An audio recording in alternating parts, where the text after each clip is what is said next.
What if we could protect marine shoreline, coastal Douglas fir forest, and wetland ecosystems at the same time?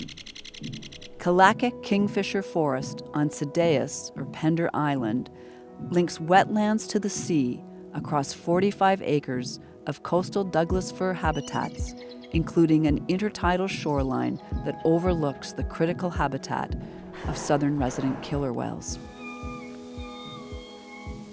Well, the Gulf Islands, except for a couple of high hilltops, are all within the coastal Douglas fir ecological zone. It's one of the top 3 most endangered ecosystem types in Canada. It's one of the first places in British Columbia that we began logging, and as a result, there's very little original forest left, certainly less than 1%. And there are individual old trees and a few small patches of old growth forest left on some of the Gulf Islands, but very little indeed. We're wanting to protect old growth forests and ecosystems, so that takes a really long time to develop. And we're wanting to protect what we already have here so that we don't have to wait a really long time for those types of ecosystems to return back to us. The habitats surrounding Kalakac Kingfisher Forest support over 120 species of birds. The protection of land has far-reaching benefits. I mean, when we think of future generations and what we're leaving our children and what they need, they're growing up in a place where their connectivity is to phones, television to news, and trees offer a different kind of connection.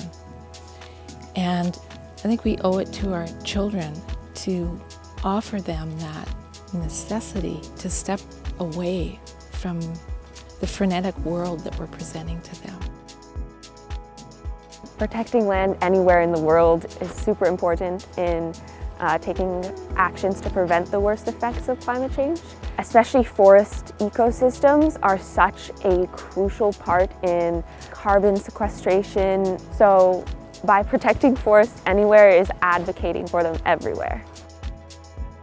It's really important to protect the land because you're not only protecting the land for us, we're protecting it for other creatures, animals, and critters, and other organisms that we might not know about yet.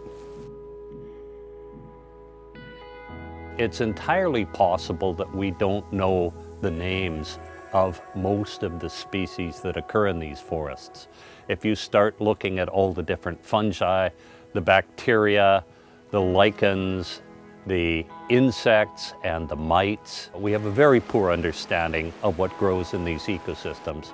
And I think it's safe to say that on this particular property, the Kingfisher Forest, there will be undescribed species, that is, species that are new to science.